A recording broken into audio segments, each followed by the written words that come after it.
المرجو الانضمام إلى قناة فيدي واستفيدي عبر الضغط على زر الاشتراك الأحمر. إذا أردتم التوصل بجديد فيديوهاتنا فور نزولها اضغطوا على الجرس، ولا تنسوا دعمنا باللايك إذا أعجبكم الفيديو، وأيضا شير إذا أردتم إفادة غيركم، وشكرا لكم. السلام عليكم ورحمة الله، مرحبا بكم أعزائي في قناتكم فيديو واستفيدي من جديد.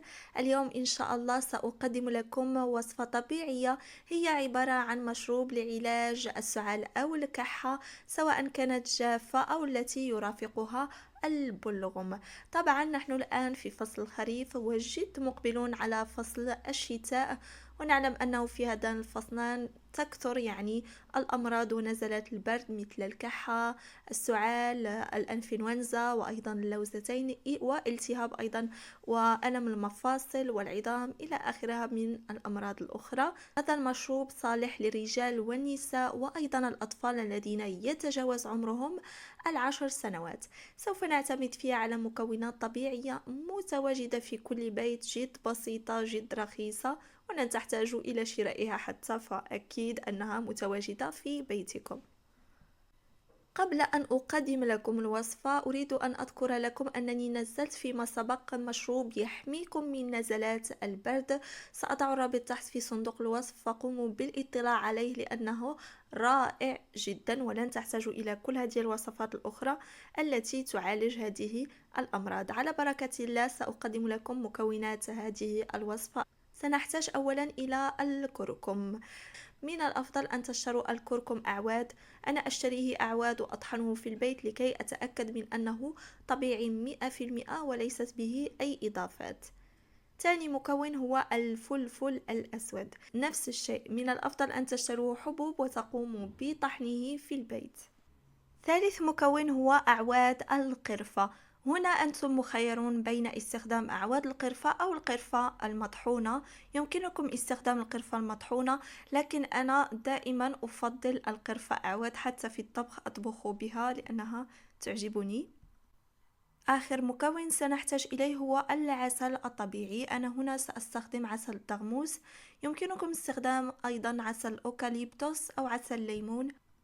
الآن سأقدم لكم طريقة عمل هذا المشروب. الطريقة سهلة جدا، نأخذ كاسرونة ونضع فيها مقدار كوب متوسط من الماء، ثم نضعه على النار حتى يغلي.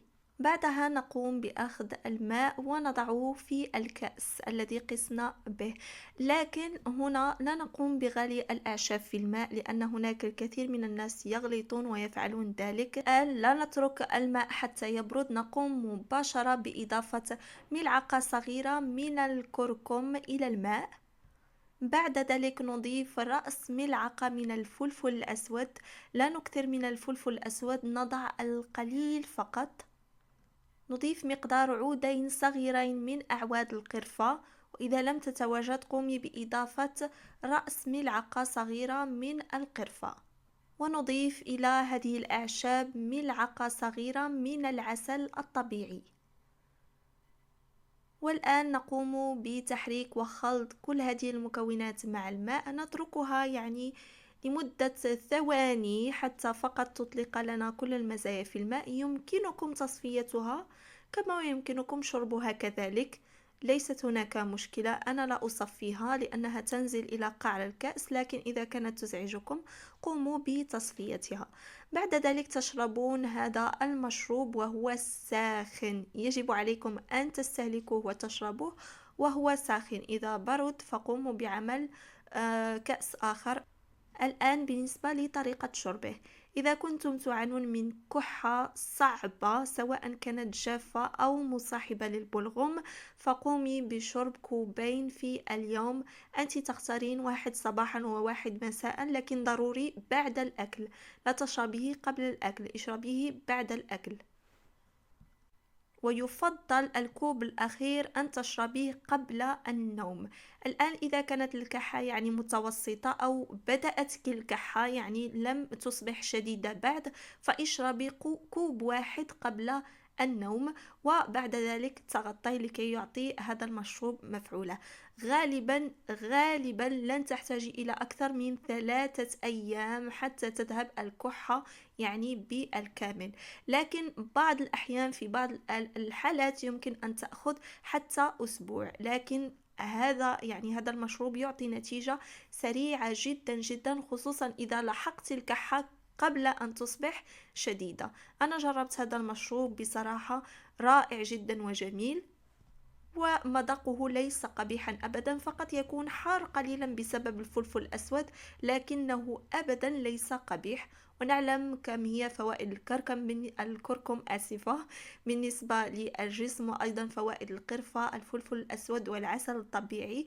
وهذه المكونات إذا دمجناها مع بعضها البعض فهي يكون مفعولها كمفعول السحر في علاج الكحة والسعال، وأيضا طاردة رائعة للبلغم. كانت هذه وصفتنا لليوم، طلبتموها مني كثيرا، أتمنى أن تكون قد فادتكم، وقوموا بتجربتها واكتبوا لي النتائج في التعليقات. الآن سأمر إلى فقرة الإجابة على أسئلتكم. أريد فقط أن أوضح لكم، في هذه الفقرة لا أستطيع الإجابة على كل الأسئلة، يعني تقريبا تأتيني 100 أسئلة لا أستطيع الإجابة عليها كلها، وإلا سأحتاج فيديو فيه ساعة ليس 10 دقائق. لذلك أنا أجيب على الأسئلة. من يطرح علي السؤال أولا في التعليق الذي أكتبه تحت ويكون مثبت هو من أجيبه أولا. وأنا آسفة جدا، أتأسف، أنا لا أريد أن تزعلوا مني، لكن إذا لم أجيب على سؤالك الآن فسوف أجيب عليه في الفيديوهات القادمة. أنا عملت هذه الفقرة لكي أرضيكم ولا لكي يزعل مني أحد. السؤال الأول هو من نوف الحربي. الله يسعدك، محبة لك من السعودية. تحية لكل متابعاتي العزيزات من السعودية. حابة أسألك، عندنا عدس لونه برتقالي، هل لازم نفس العدس اللي استخدمتي؟ لا حبيبتي، ما في مشكلة، نحن كمان عندنا هالنوع من العدس البرتقالي، يمكنك استخدامه أيضا، هو كذلك غني بالحديد ورائع جدا. السؤال التالي من جواد دخلاوي. جزاك الله خيرا أختي، سؤالي، هل خليط مسحوق إلان مع الياغورت يصلح لألم المفاصل ومشاكلها؟ نعم أخي، يمكنك خلطه مع اليوغورت أو الزبادي، كما يمكنك خلطه مع الحليب وشربه، الاثنين مفيدان جدا. السؤال التالي من جواد صحراوي. شكرا على مجهودك الرائع، عندي بكالوريا وغير نجي نراجع، يأتيني نعاس شديد وأهمل دروسي، إذا كان مشروب أفيدينا به، مع العلم أني ما نحبش المنبهات كالقهوة والشاي، أنا أنتظر رد من فضلك. بالنسبة لمشروب هكذا يعطيك نشاط وحيوية، كنت قد وضعته فيما سبق في القناة، وهو عبارة على المشمش المجفف، وأيضا القرعة الحمراء. سأضع لك الرابط تحت في صندوق الوصف. كطيبهم بجوج، من بعد كطحنهم مع الماء، وممكن تطحنهم أيضا مع الحليب، وهذه الوصفة رائعة جدا وأيضا غنية بالفيتامين دي. السؤال التالي من فريدة فاتي. هذه الأسئلة أخذتها من الفيديو السابق لوصفة الشعر. من فضلك، هل يمكن استعمال الجرجير اليابس، وما هو المقدار والطريقة؟ لا، أنا بالنسبة إلى هذه الوصفة استخدمي الجرجير الطري من الأفضل، لأن الجرجير اليابس لن يعطيك نفس النتيجة. استخدمي الجرجير الطري بنفس المقدار الذي يوجد في الفيديو. السؤال التالي من فردوس أمين. جزاك الله خيرا على كل شيء تقدمينه. شكرا أختي، بس سؤال، أريد وصفة لتطويل وتنعيم الشعر الإفريقي، أرجو الرد وشكرا مقدما. بالنسبة لوصفة تطويل الشعر، وصفة الجرجير رائعة لتطويل الشعر، الجزرة، البقدونس، أيضا الزنجبيل، سأضع لك الروابط في صندوق الوصف. بالنسبة لوصفة تنعيم الشعر أيضا ذكرت الكثير منها، وصفة بذور الكتان، أيضا وصفة الموزة، وإن شاء الله هناك وصفات أخرى لتنعيم الشعر. أيضا وصفة بديلة للكيراتين بتنعيم الشعر بالأرز، هي رائعة جدا، قومي باستخدامها. أيضا وصفة البامية. كل هذه الوصفات خذي المقادير المتواجدة لديك في البيت، أو الوصفة التي مقاديرها متواجدة لديك في البيت، وقومي باستخدامها. فكل هذه الوصفات رائعة جدا لتنعيم الشعر حتى إذا كان شديد الخشونة. إذا كانت هذه أجوبتي على أسئلتكم بالنسبة لفيديو اليوم. لا تنسوا طرح أسئلتكم تحت في التعليقات. في أول تعليق سوف تجدونه لي أقوم بتثبيته، والسباق في طرح الأسئلة سأجيب على أسئلته في الفيديو القادم، في آخر الفيديو القادم بإذن الله. وأنا أراكم في فيديو وصفة جديدة بإذن الله. في أمان الله.